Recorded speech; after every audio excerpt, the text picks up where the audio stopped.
Hola, ¿qué tal? ¿Cómo están? Estamos acá en la vereda de El Juguete Rabioso Libros, en la ciudad de Rosario, en una esquina tradicional, la Prida y Mendoza, donde nos juntamos a comprar libros, leer, conversar, tomar café. Y bueno, estamos celebrando el nacimiento del psicoanalista, escritor Germán García. El mundo para él nació un 25 de diciembre de 1944 y terminó el año pasado. Estaría cumpliendo años ahora, así que bueno, estamos celebrando todas las marcas que dejó, alguien muy importante que tuvo un reconocimiento fronteras adentro y también un reconocimiento internacional y que es para nosotros un horizonte de trabajo permanente, una referencia de amor y de lectura que la verdad que estamos muy felices de poder celebrar la salida de su último libro, Para otra cosa, el psicoanálisis entre las vanguardias. Vamos a hacer unas lecturas acá con algunos amigos y bueno, después seguimos.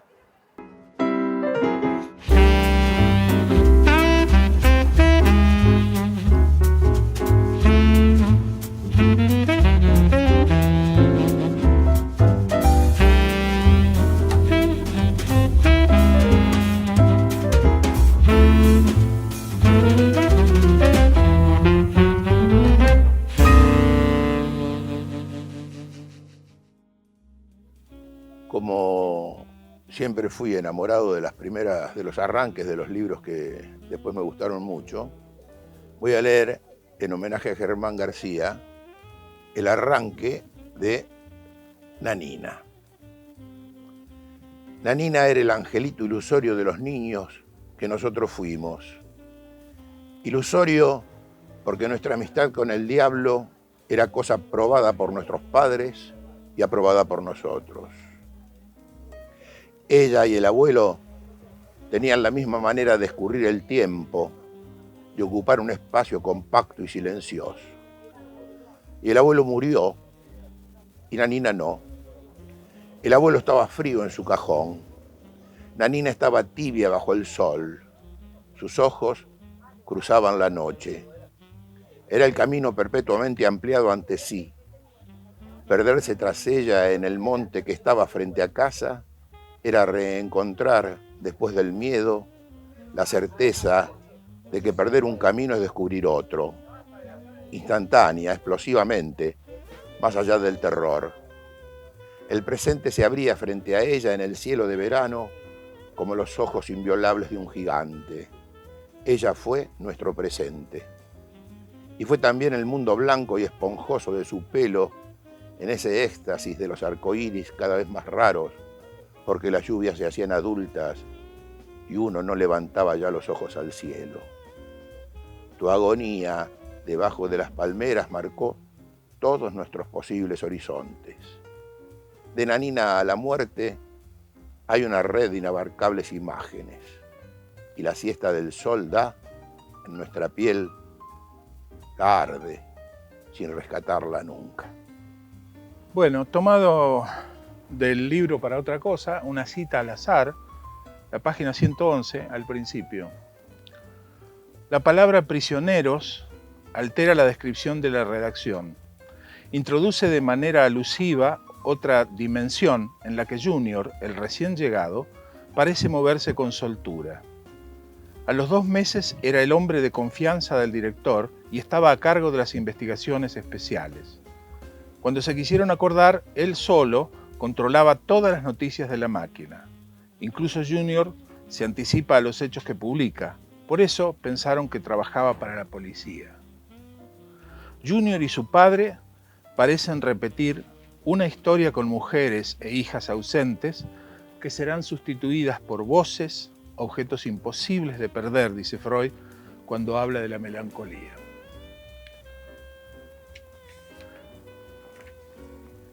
El Germán que yo conocí hace muchos años era un señor lejano. Lo crucé algunas veces, pero nunca hablamos. La primera en su institución presentando a Jacques Alain Miller cuando todavía venía a la Argentina. Para entonces yo tenía una relación mundana con el psicoanálisis y Germán era un señor tan lejano como es lejano uno de sí mismo antes de la aventura porfiada del análisis. Sin que yo lo imaginara todavía, este señor de las lejanías hablaba en las voces de Ángel Fernández cuando 34 años después me encontré un día con él en Rosario. Pero fue en 2018 cuando algo torció el camino definitivamente. Para entonces había yo iniciado la carrera de psicología en la UNR y asistía por tercer año al curso anual de psicoanálisis. Germán, a través de Ángel o con la voz de Ángel, vaya uno a saber cómo se ensamblaron, me presentaron a Mazota. Oscar Mazota era también un señor lejano para mí. Hasta que apareció Ana Longoni en Buenos Aires con la monumental exposición La teoría como acción. Recorrí aquella muestra con la fruición de un sediento en el desierto, enterándome con sorpresa de otro que yo había sido, que empezaba a despertar a la cultura del happening cuando Mazota transitaba sus últimos años en la Argentina. Leyendo aquel recorrido que proponía Longoni, supuse que Mazota no podría haber tenido otro destino que no fuera el de abrazar el psicoanálisis. Y que aquella ola invisible y extraña también podía estar arrastrándome a mí. Ese otro señor de la lejanía se volvió próximo de repente. Le bastó una tarde para reconectar parte de esa vida que yo había extraviado, hizo de que aquello reapareciera en un paisaje con desapariciones que también cinceló mi vida. Y llegó de la mano de Ana, de Ángel, de Germán García. Entonces aquella ola trajo para mí un nuevo modo de estar en el curso anual, junto a toda esta banda de gente tan extraña y tan próxima a la vez. Y me acercó también a los parceros cordobeses, Yael Noriferri, César Massa, Fabio Lorenzín. Germán García. Ese Germán que yo digo, como un señor lejano, puso a su voz un tañido de otras voces que yo pude escuchar y me trajeron hasta acá. Ese Germán que yo digo, esas voces que me abrazan, como dice que decía Freud, serán siempre para mí muy difíciles de olvidar. Bueno, yo empezaría por el título, para otra cosa, el psicoanálisis entre las vanguardias. Estas tres palabras me dan la impresión a mí, en una lectura, seguramente hay muchas otras, pero me parece que en estas tres palabras se resume algo de la manera de decir de Germán, porque tenemos el para, que es la política, que es la acción política, algo muy presente. Para Germán García, la política tenía mucho que ver con la acción del significante, como él le gustaba repetir. Es decir, con una palabra que queda dicha y hace su obra, más allá de las intenciones de los hablantes y de los oyentes. Otra marca la diferencia. En psicoanálisis hablamos siempre de la otra escena, esa escena distinta, diferente a la escena habitual. Y cosa que en psicoanálisis tiene mucho que ver con lo real. O sea que en esas tres palabras donde aparece la política, aparece la diferencia, por lo tanto, el deseo y lo real, me parece que se resume un modo de escuchar y de decir de Germán García. Digamos así, un nudo, uno de los tantos nudos de Germán García, la política, el deseo y lo real. Bueno, muchas gracias. Me tomó de sorpresa esta invitación a leer algo de este libro de Germán García, pero fue una sorpresa grata.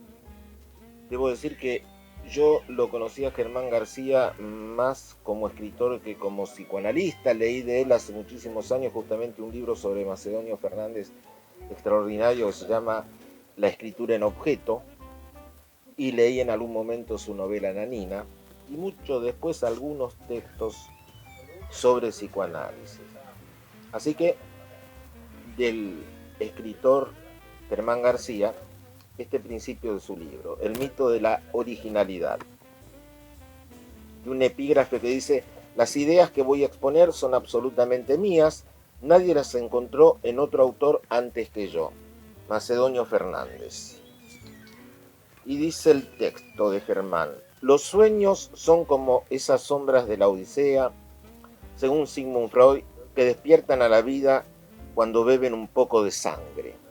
Los sueños de la vanguardia despiertan con el tema de la originalidad, pero la materia que los constituye es la repetición y la recurrencia. Hay una cita: más que como una negación o disolución del pasado, La originalidad de la vanguardia se concibe como un origen literal, como un comienzo desde cero, como un nacimiento. Una tarde de 1909, conduciendo su automóvil, Marinetti cayó en la cuneta de una fábrica, inundada de agua, y salió de ella como si saliera del fluido amniótico, convertido en futurista sin antepasados. Esta parábola de la autocreación absoluta que comienza con el primer manifiesto futurista funciona como un modelo de lo que se entiende por originalidad entre los vanguardistas del principio del siglo XX. Esta cita pertenece a Rosalind Krauss, texto llamado La originalidad de la vanguardia y otros mitos modernos. Sigue Germán. El fluido del que salió Marinetti, en el que décadas después nombra a Flurus, ya era una recurrencia al calendario racional, basado en el sistema decimal que debía sustituir al antiguo y sagrado calendario gregoriano. Comienzo cero, ruptura total con el pasado. Otra cita. Los mitos del comienzo o del nuevo comienzo de la historia ceden el paso con la decadencia de la herencia de la Ilustración a los mitos del progreso y después a los nuevos mitos de la decadencia de la civilización ciudadana y el fin de la humanidad. Esta es una cita de Hans Robert Jauss, La transformación de los modernos. Sigue Germán. Jacques Lacan proponía una paradoja. La repetición es lo único que no se repite. Así lo entendió Descartes al afirmar que el comienzo absoluto del cogito que cortaba con la tradición del pensamiento era, a la vez, una recurrencia al origen racional de la humanidad. Bueno, esto es el libro de Germán. Gracias. No, quería contar esto de cuando lo conocí a Germán García. Él tenía 25 años más que yo, pero era mucho más joven que yo. Porque él no hablaba nunca desde la superioridad de la experiencia. Eso era llamativo, nunca. Te hablaba desde su experiencia acumulada, desde un saber que él tenía, etcétera, etcétera, sino que más bien él ponía el saber del lado tuyo, ¿no? Es como que siempre estaba recuperando tu dignidad de hablante y te hacía saber que vos sabías algo que no sabías que lo sabías, pero que lo estabas diciendo. Y como lo estabas diciendo, él lo registraba amablemente, lo alojaba, lo escuchaba y te lo devolvía. Y en esa ocasión eso se materializó en una frase que al despedirnos me dice, Capo, yo le había dicho a él, en función de algo que veníamos conversando, usted me hace acordar a mi abuelo. Él se queda con eso, se lo guardó y cuando nos estamos despidiendo me dice, me hubiera gustado más que me dijeras que te recordaba a tu hijo. Y nos reímos y nos fuimos. Pero yo me quedé con eso porque había tocado un real de la cuestión de lo que veníamos conversando, de cierto apego mío al pasado y cierto descuido del porvenir. Y claramente tenía razón, digamos. Germán García para mí en ese momento fue toda una intervención que hizo, así, esas intervenciones al paso express que hacía él. A mí me interesaba mucho más Germán García por el porvenir que me planteaba, por ese comienzo en la vida que significaba para mí, que por el pasado que empezaba a importarme solamente en función de una traducción presente de cara al futuro, de lo que yo quería construir para adelante. Así que ese oído para pescar en el aire la política, la diferencia y lo real del otro, me parece que está muy bien ahí, ¿no? Muy bien marcado. Una marca de lectura, una precisión histórica. El psicoanálisis se situará entre el discurso romántico y el positivismo de la ciencia de entonces, al proponerse una transformación de la razón ilustrada que incluya las pasiones excluidas. Quisiera recordar también al Germán Oral y una definición de la historia que en algún momento diera, que es la siguiente. La historia es lo que limita la posibilidad combinatoria de cada sujeto. A mí me parece que Germán García tenía muy claro algunos puntos, muy en claro algunos puntos de Sigmund Freud, a quien él decía haber leído con pasión y claramente se notaba. Por ejemplo, en un texto muy famoso que es El malestar en la cultura de Freud, aparece con precisión dos aspectos no muy amables de la condición humana, por decir así, que tienen que ver con que no queremos saber nada, ¿no? No queremos saber nada. Después en Lacan va a aparecer esto como el deseo de dormir, el rechazo del saber, el desconocimiento del yo, o el yo como pasión de desconocimiento. Pero en Freud está muy claro, ¿no? No queremos saber nada, no queremos saber demasiado. Y por otra parte hay un empuje, una pasión de autoaniquilamiento, ¿no? Es decir, que nos gusta ignorar y nos gusta matarnos, ¿no? Y en ese sentido me parece que Germán García funcionaba precisamente como un obstáculo. Germán García como un obstáculo para la ignorancia, contra la ignorancia, y un obstáculo para esas ganas feroces de matarnos que siempre tenemos cada vez que nos despertamos por la mañana. Voy a leer la primera página de Miserere, que es un recuerdo muy querido para mí. En un viaje a Buenos Aires para ver a Germán, yo me analizaba con él, solía ofrecerme lecturas en esos días que yo estaba ahí. Y un día me ofreció una copia que tenía de Miserere que le habían enviado del editorial para correcciones. Y me dijo, mira, este es mi próximo libro, ¿querés ir leyendo esto? Leí la primera página y no pude parar. Les voy a leer esto. Devuélveme el son del gozo y la alegría. Miserere, Salmo 51. Al parecer, Mara supone que vivo como se me antoja, aunque sabe que es imposible que eso ocurra. Nunca, que yo sepa, alguien tuvo una vida así. Mara está de acuerdo y poco le importa contradecirse. Es más, le basta decirlo para experimentar la ira de quien no puede soportar esa falta de justicia. Deslizo una frase de la Orestíada. ¿Quién te revela las palabras siniestras que van marcando el camino de tus vaticinios? Esta pregunta la saca de sí, le inspira dichos hirientes, le trae los peores recuerdos de los largos años compartidos. ¿Puedo negar que hago lo que quiero? Balbuceo, que no quiero lo que hago. Veo la mirada en sus ojos y retrocedo. Quiero, sí, quiero todo lo que hago. Mas lamento que la vida sea tan corta para lo que quiero y tan larga para lo que se fuga, para lo que se escabulle cuando me acerco. He visto cómo desaparece la belleza, las ganas de vivir y la alegría. Es verdad, te confieso que no experimenté lo ocurrido, quedé impávido frente al espectáculo. Mara me deja hablar porque sabe que no soporto el castigo de ese silencio.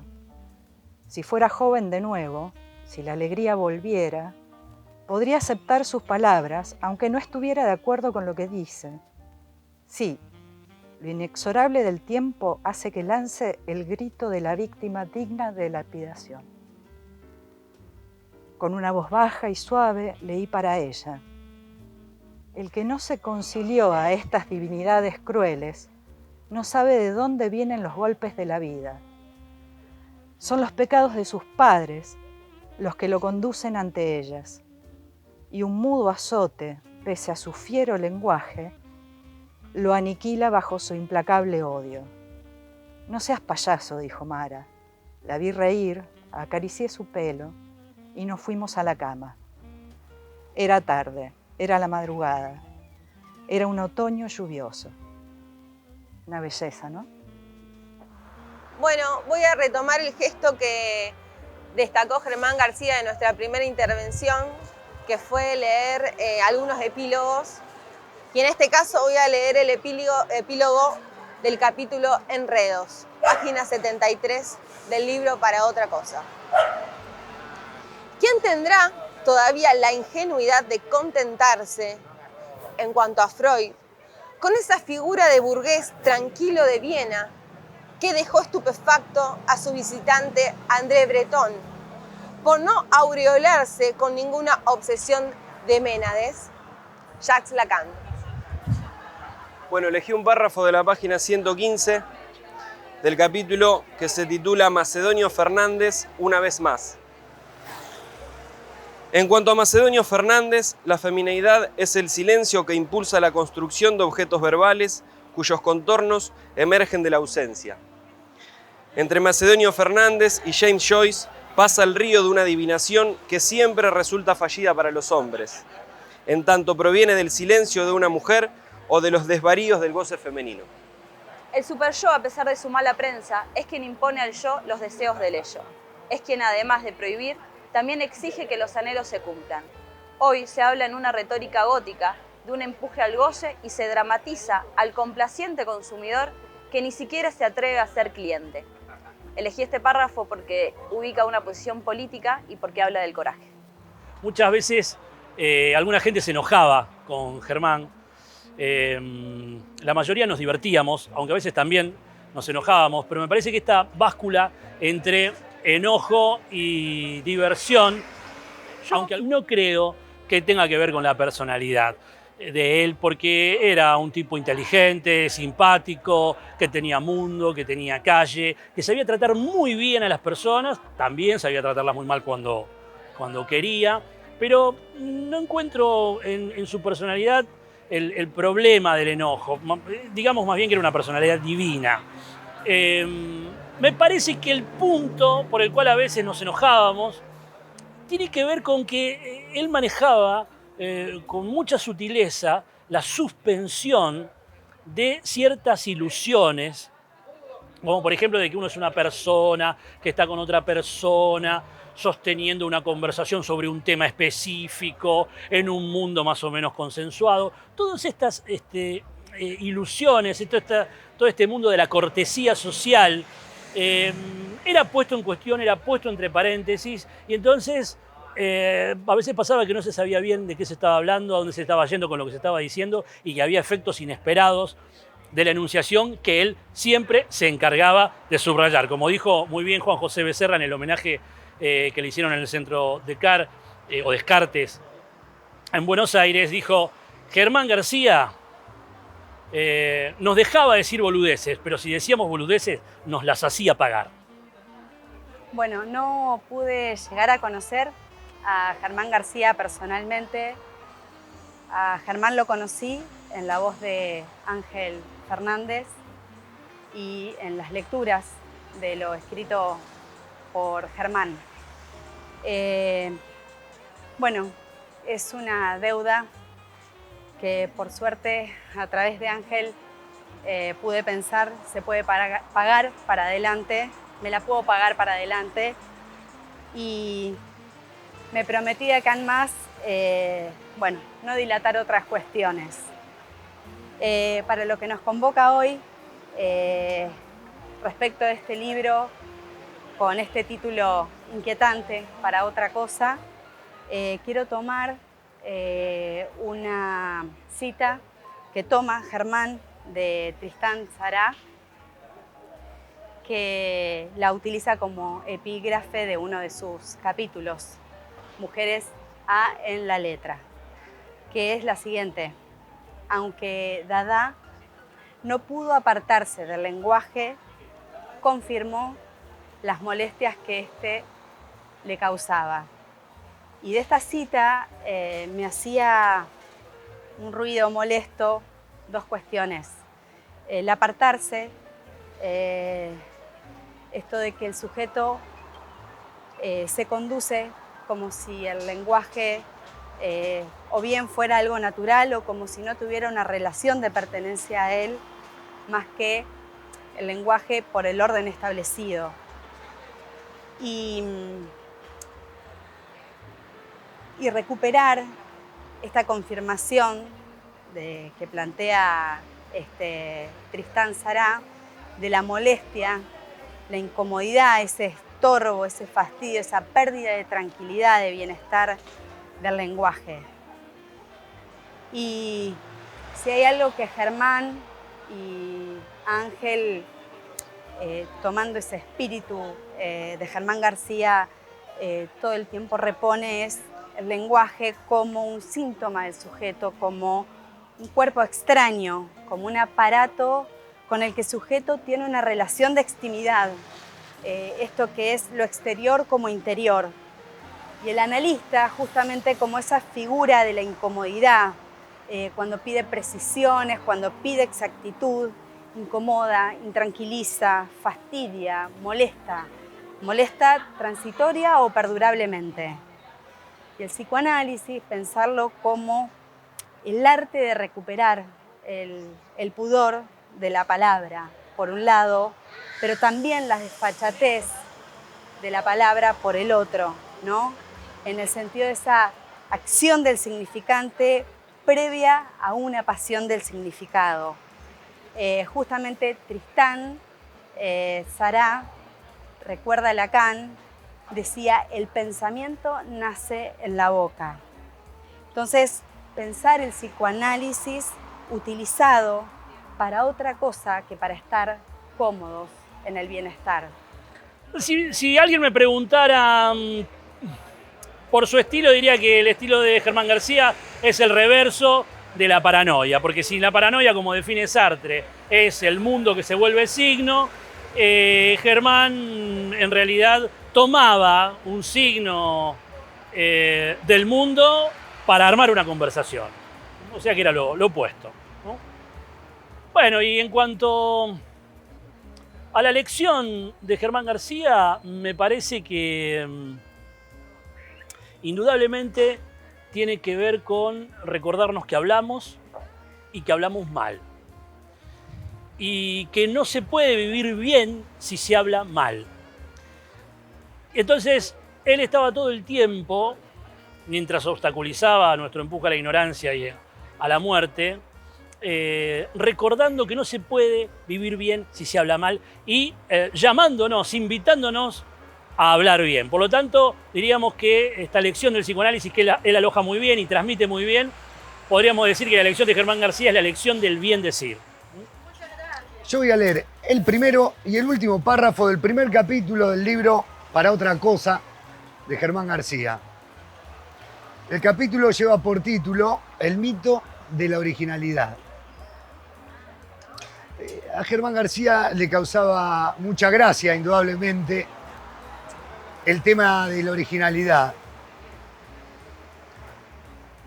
Hay una anécdota que cuenta Ángel Fernández de una de las tantas conversaciones que tuvo con Germán García, en la que Ángel, en tono de confesión, le dice a Germán que el 80% de lo que él enseña en sus clases se lo roba a Germán García, pero que el 20% restante es de su producción, es de su cosecha.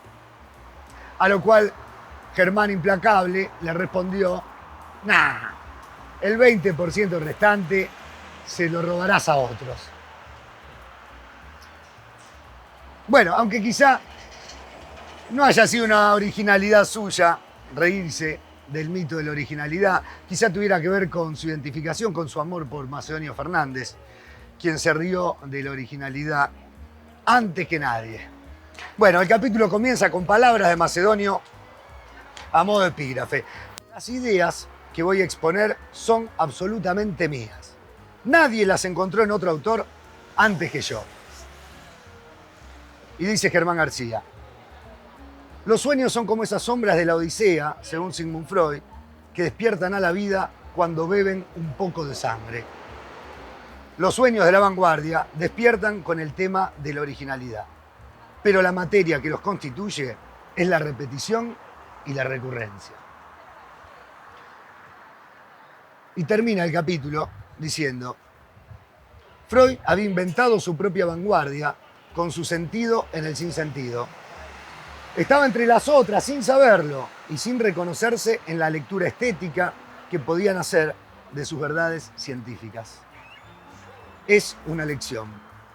El aire de familia de una época puede no ser reconocido por quienes lo constituyen, de la misma manera que los padres suelen no reconocer nada de su deseo en las respuestas de sus hijos.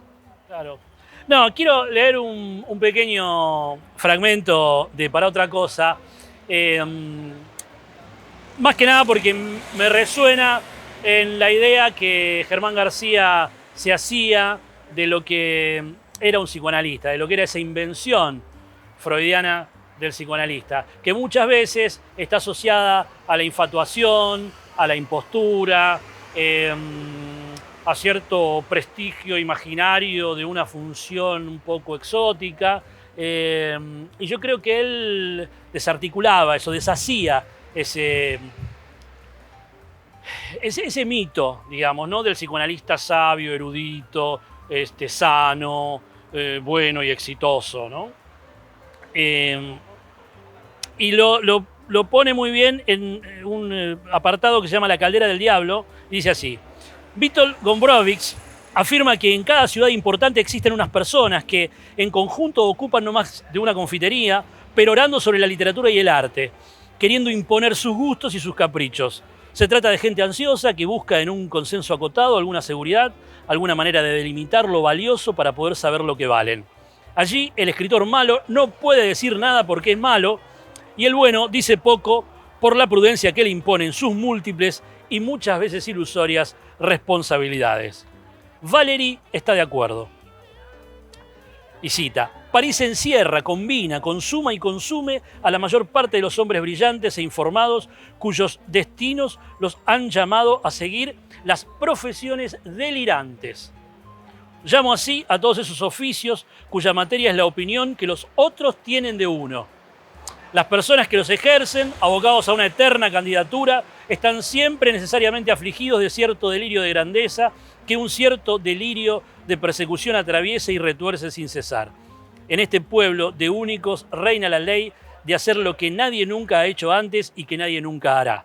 Es, cuando menos, la ley de los mejores, es decir, de aquellos que tienen la voluntad de querer claramente algo absurdo. Me acuerdo cuando alguien le preguntó qué gente eran los psicoanalistas, así muy seriamente, esperando una respuesta importante, y la obtuvo, pero en un sentido inesperado. Le dijo: el psicoanalista, bueno, alguien ocioso, que no tiene mucho que hacer y por eso se dedica al psicoanálisis. Bueno, para los que quieran seguir leyendo Germán García, Los ecos de un nombre, ABC, la cultura del psicoanálisis, esta revista está llena de artículos sobre Germán, excelentes, de gente que lo quiere mucho, que lo lee, lo estudia y que soporta de alguna manera las consecuencias del deseo de Germán García. Así que es para leerlo. No, para finalizar, me acordaba de Borges cuando habla del hacedor.